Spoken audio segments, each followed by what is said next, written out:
All right, so welcome everyone, and this is where I'm trying to show you how we are going to digitize your expertise. What we really mean is you already have your expertise, you already have things that you know, experiences you have went through, things that you are great at, people calling you for your services, calling you for your products. But how do we take that, all of that which you have, and turn it into a profitable digital business? This is what this is about. Okay. Now, in order to do this properly, we really need to look at the digital framework, right? But digital productivity framework, because the productivity system is what is needed to actually make you do it faster with less effort. So from the framework, we look at the system, we look at the different tools we use in the systems, and then we'll also find out how do we analyze the returns that we are getting. We are doing some work, we need to analyze it. So we need to use some productivity analysis, some sort of system to analyze it for us. And then once we can analyze all that's up happening and we are okay and we love what we're seeing, then we need to now automate it. How do we automate it so we can actually pull back our effort, but actually have it running and working for us?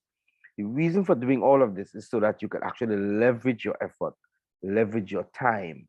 Okay. So you're putting less and you get more results. In other words, you get to do more with less. All right. You get more results from less effort, less expense, less hours of work. This is what we're going to talk about. All right. Now, we know that one of the biggest needs that you have is that you want more clients. All right. Everybody wants more clients because you want to get more income. All right. And of course, the problem is you don't want to really expend more time because you are so busy, so swamped for time. You have to try to find time to actually get work done. So you want to use less time to get those results. Also, you want to put in less effort, less work on your part. So how do we do that? We try to find out how to get it done, but also some people want even more fun. They want more entertainment. They want more excitement in their life, right?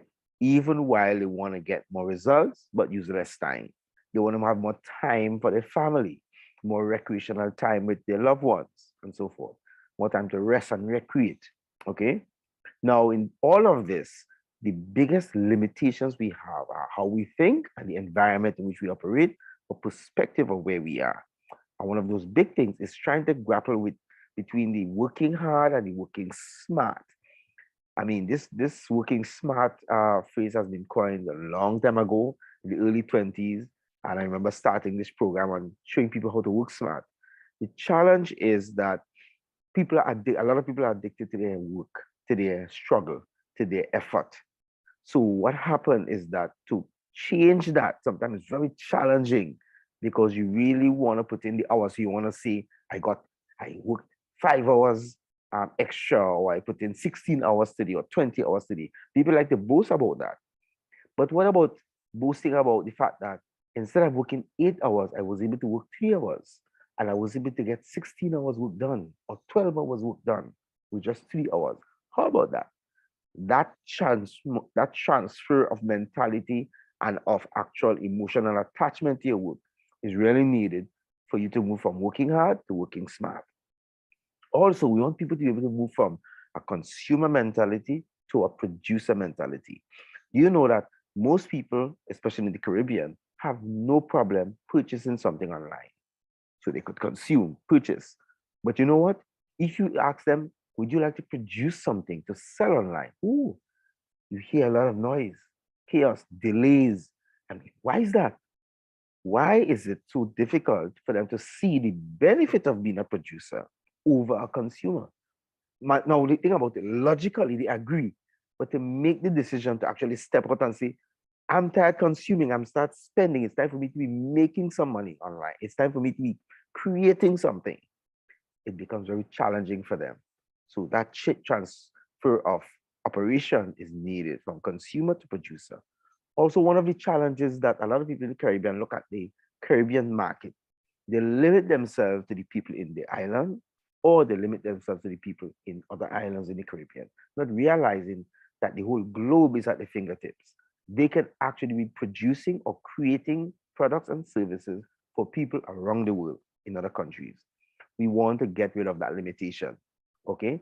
Also, that has led to the devaluation of our Caribbean currencies. A lot of Caribbean currencies are struggling to in purchasing or even in meeting the needs of the people in the country because the value of the products they have to import higher in cost than the products they have in their own country. As a matter of fact, to produce some of the products in their own country is so expensive. They have to purchase something from outside, right? So we are dealing with this whole issue of the value of our currency that is so low. And then we are also dealing with because of that, we deal with the increased cost of living. It's expensive sometimes to even buy clothes or even food on the supermarket. So some people decide to shop online and purchase bulk, but you want to change that. But you have to change from the individual level. Now, corporately, of course, it increases and nationally increases the import bills of the different countries. So in order to change this framework, this environment, this capitalist kind of scenario where we are actually at the lower end of the stick, we need to change our mindset and the limitations that we have. Okay. That way, we need to do it through something called leveraging. Leveraging what we already have. How to take the little we have, the little time we have, the little knowledge and experiences and expertise we have, and how to get big returns from them. It's called adding value. It's a valuable system that we need to create in order to get the profitability of it. Okay, the more value you create, the more profit you receive.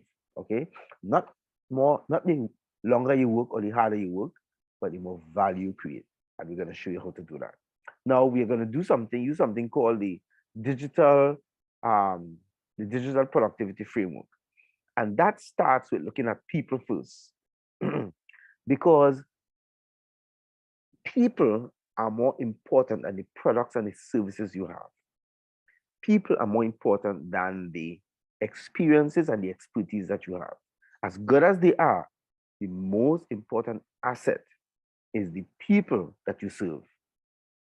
You have to come to that place to have that as the most valuable asset. Now, once you could find the people who need your service, the next step is to find out what pain do they have. You have to zero in not just on the situations that they're facing, but who are they feeling about the situations they're in. So if they lack something, how are they feeling about that lack? If they're experiencing a difficulty in a specific area, whether it's physical, whether it's emotional, relational, whether it's environmental, whether it's financial, whatever it is, you need to find out how they really feel about it. What is the frustration and the fear and the challenge, right, that they're really going through? Is there an embarrassment happening? Is there shame? Is there? You need to find that pain in order to serve the people properly. But what happens is that when you do that, then you create the product to relieve that pain, not just for the person, but to get rid of the pain, get rid of the fear, get rid of the frustration. When you design your product around that, is around a solution for that pain, for that problem, for that fear, the people cherish you, they value you. They actually call you a brand eventually. They are the ones who actually run after you eventually. But you can't, the focus is not your product first. The focus first is the people, finding out the pain they have, and we're going to show you how to do that. And of course, then you create the solution, which is your product, to that pain. All right. There is where you now start receiving the profits. All right. That is where you start receiving the profits. The bigger the pain and the solution that you create for that pain is the bigger the profits. Because value determines the product, the profitability of your service or your products. The value. All right. So that's the way we're going to use. They're going to use this. This way you get to do more with less again. All right. Your product now could be something simple, but the product is determined by the pain of the people. And your profit is determined by the size and the value of your product to the pain that the people have. All right. You get to do much more with less when you understand this. How do we apply this digital productivity framework? We use what we call a concentric circle system. Now, this system shows you who you are going to do business with, who are really your people or your clients, right? Now, there are many people that you could serve, but we want to serve only the people who are valuable, who will really, really, really need and want and passionately want what we have to serve. We are not interested in strangers. Strangers are people you don't know, who you might connect to on the fly, acquaintances you might meet once in a while, people you might message in a group, who you connect with in a group once in a while, who might ask a question. That's a stranger. That person have no connection with you. But you want to move them to an audience. You want to move them to a place where they are looking out for your comments and they're looking out for your opinions. They want your opinion. They ask your opinion, right? That's an audience. Those are people looking for you. They might come to the same groups as you. They might come to the same video sessions that you have, the same webinars, the same seminars, you know, the same mastermind program. Those are just audience. They just want to hear your opinion.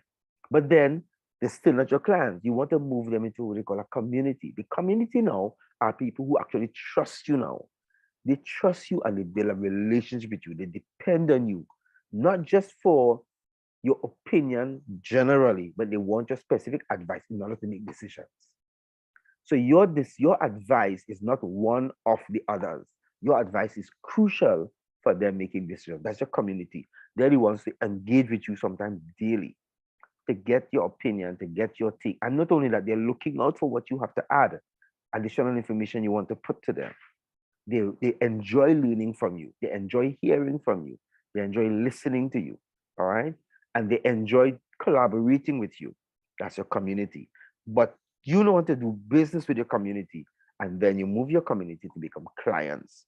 The people in your community who need your service now, all the people in your community might not need the same service or the same product. They might need different services or different products, but they become clients when they purchase a product from you or a service from you. Then is when they become clients.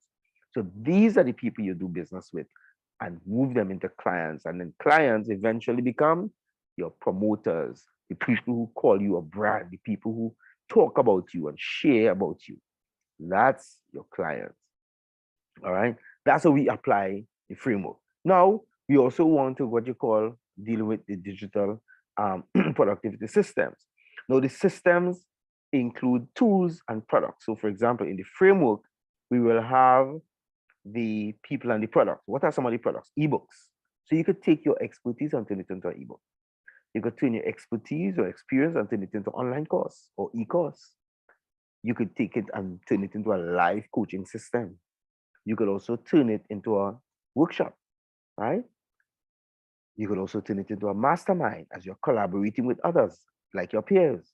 Or you could turn it into a podcast by inviting certain experts at certain times on certain topics related to what you're about. So these are examples of products inside of the digital productivity system. All right. Some of the products, there are more. Now, let's look at the actual systems. Now, the systems itself, the productivity systems, are a combination of two things. Digital tools, right? Which is like you have your marketing, you have your product innovation, your CRM, your payment systems, and automation. All these are tools that you use to do these things for you. All right. And these tools are used to like attract strangers and convert people who have visit you, like your audience, and then closing the community people into becoming clients, actual customers, and then delighting them to become promoters. All of these things that you use inside here are called tools, little apps, little programs, little steps that you use. But your system is a combination of the tools and business systems. What do you mean by business systems? If you are using tools to create products, you don't have a business yet. You're just creating a product. An actual business now is a system that operates without you. It's a profitable enterprise that works without you. That's a business system. So you are, as a business owner now, own the development of these products or the creation of these products, but you yourself are not really creating the products. You yourself are not doing the parts of the operations because you have designed it and you have a system that's running that's actually doing it for you. Like the finances, the management part, the delivery, the sales, the marketing, the branding, all of the things that are being done for you, but you are the leader inside. That's like an orchestra, right? Like an orchestra, you are actually leading the team or the different areas, but you are not necessarily doing the work of it, right? That's when you have a productivity system that works for you. Okay. Now, also, you have what you call corporate management programs that actually help you. These are tools again inside the system, right? What these things do, like Google Workspace, what they do, they allow you to run an entire company from one location, one online platform. So you don't have to go to an office. You have all the things related to running your office, checks and balances, analysis, movement of documents, management of services, communicating with people, following up on projects, all from something like Google Workspace. But you also have project management system like Teams and Basecamp. These also help you to manage projects. So you have information sent backward and forward inside of the system where you are seeing what's happening. You are seeing who's finished with what stage they are at, how far along somebody has been, what documents need to be signed, what documents need to be changed or corrected, what things need to be produced and created, who need to be contacted, timelines, deadlines, timetables. All of these things are inside of the project management system, right? Microsoft Teams is one, but Basecamp is also another one, right? And there are a lot of others. In any of these management systems, there are tons of others that you could use. I just use some just as an example, all right? But the important thing is that you have a tool in that operates a system for you. And of course, you have like the e-commerce project optimization systems. What these things do is that if you have an e-commerce store or e-commerce company that sells or buys things, or even on Amazon, you could actually employ or purchase one of these tools that actually manage the operations and optimize the operations. So what it does, it shows you how to do your research. Inside of there, you can actually do your research for the products. And then it moves you along to see how it's being purchased, what prices, what the competitiveness, what competitive edge you have over another competitor, what adjustments that are taking place in the future, and what adjustments you need to make now for the future. So these are some of the tools that do all of these things. Plus, they give you forecasts and adjustments you can make, how you could collaborate with others. I mean, there are tons of areas inside of these what you call project optimization programs that you could use to manage an entire operation online. E-commerce system like Shopify and all these things, you can actually use this to manage your Shopify store. Use one of these to manage your Shopify operation, right? And a lot of other operations. There are a lot of platforms you could use to actually sell your products online. But these optimization thing actually shows you the analysis of what you are doing.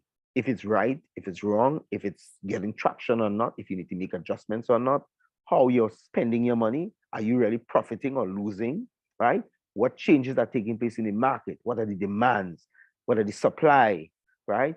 Is it getting, are there more supply than demand? Is it less demand than supply? All of those things, these operations or these programs actually show you all of these things in one place and you get to make decisions. You need to know what about inventory. If you're ordering something or you are dealing with inventory on Amazon or inventory in a Shopify store, it helps you to manage all the inventory. Should you buy more? Should you buy less? You know, all of these things, the payment systems. I mean, a lot of it is being done inside of the project optimization systems, right? And then you also have what you call learning management systems. Now, learning management system is specifically related to university or learning institution like a school or something. So could you imagine running an entire university online? That's what happens. You could actually not just create courses, but you could manage all the different parts like registration, right? Uploading of courses, user enrollment, like the students, right? You can track how far along they are, how far, or if a student is have an issue with a lecturer, if the lecturer is performing the way they're supposed to, reviews, systems like that, you go to analysis and training of people. That's a whole entire school where you can do the administration, secretarial duties, all of this in your learning management system, right? Assignments, curriculums, finish deadlines to be made, um, queries that are made by either lecturer or student. I mean, things like that. There's so much payment systems, making sure payment goes through. So if somebody pays, they get access to certain courses, or they're blocked from certain courses based upon if payment is delayed. All of these things are done in a learning management system. So all of these things, which really creates a framework for your productivity system, allows you to use any one of them to build any kind of business, whether it's a physical product business, a digital product business, a learning institution as a business, right? Any one of them you could use. These are just different kinds of programs online. Most of them are cloud-based. So you just go to the cloud, you type in the name, you register, you own a whole platform, and you could run it, learn how it's done, and actually manage it with all the different people in your organization. That's how beautiful this is. All right. Now, inside of the systems are the tools. All right. So the digital productivity tools allow you to actually get the work done, the individual work done. So market research, you want to find out what are people looking for. There are different programs you use to find out what questions people are asking on Google, on Facebook, on LinkedIn, on Twitter, on Instagram, and on Yahoo, on Bing, all over the world. You can actually have this.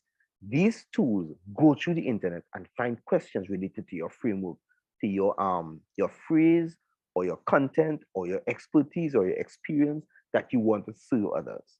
Right? They go through the internet for you. Bring all of them, and you actually see what people are asking, and then you get to see the different questions, and you will pick out different ones and say, okay, I want to see more about this.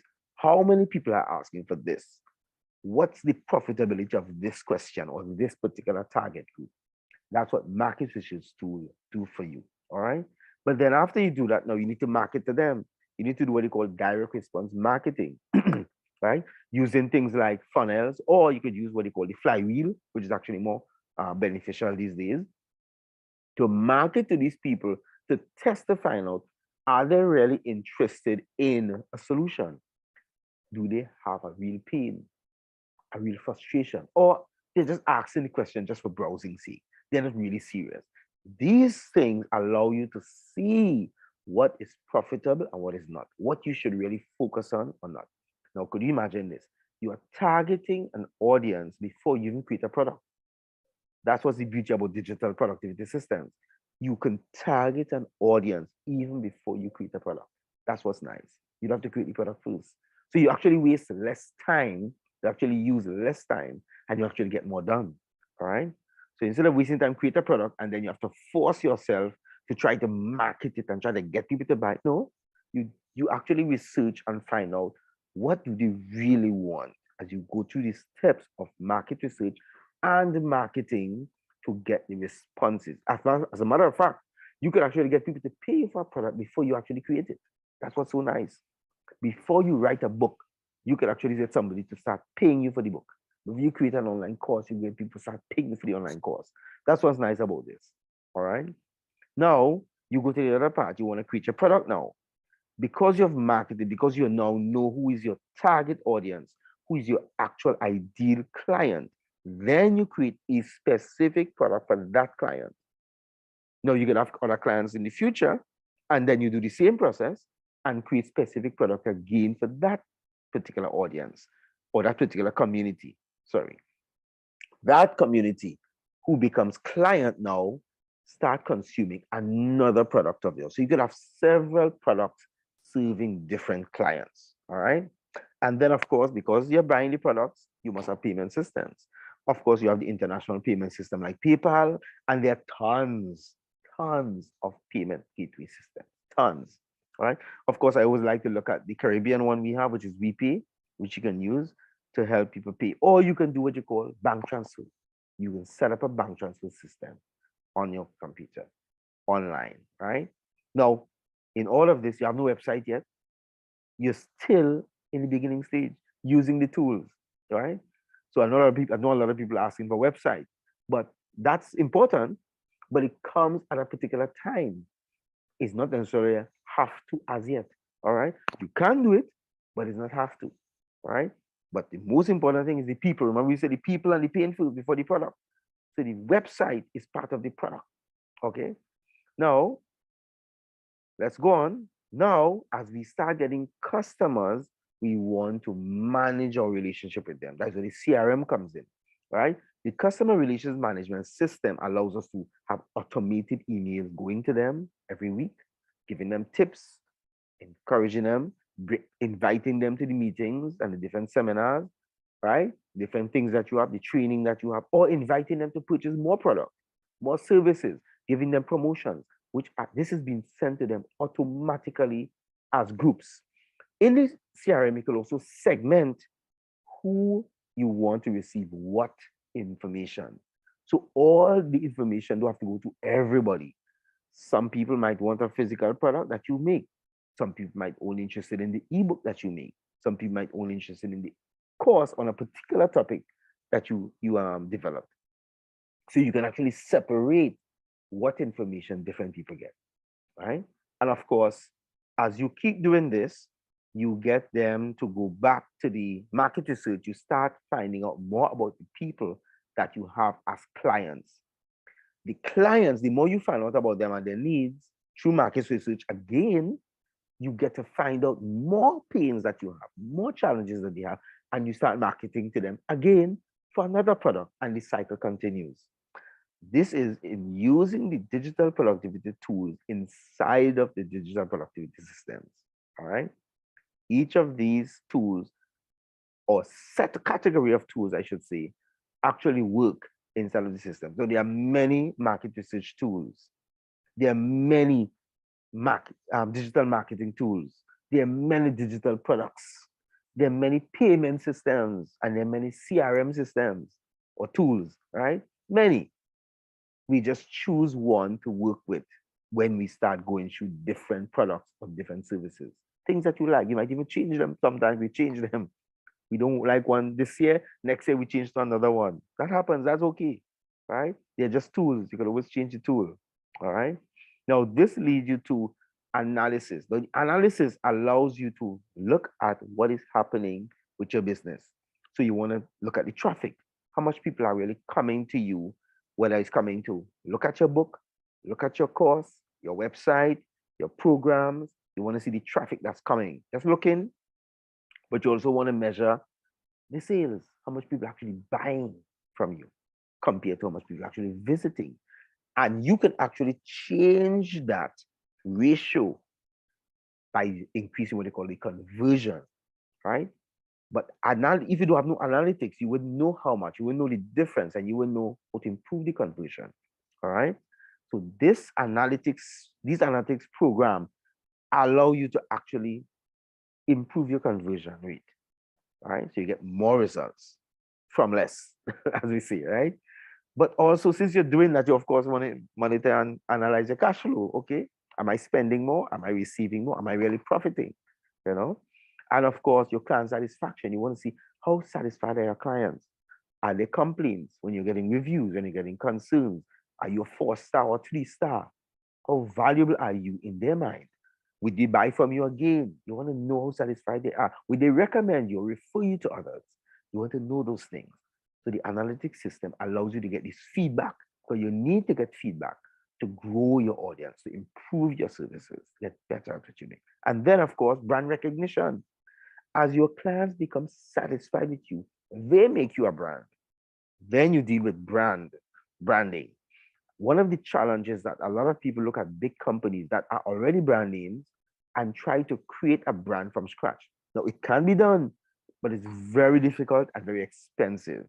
But if you do it this way, you actually spend less money to create a brand, much like a fraction of the cost, because the people makes you the brand. You don't make yourself the brand. The people, the clients make you a brand. They call about you. They talk about you.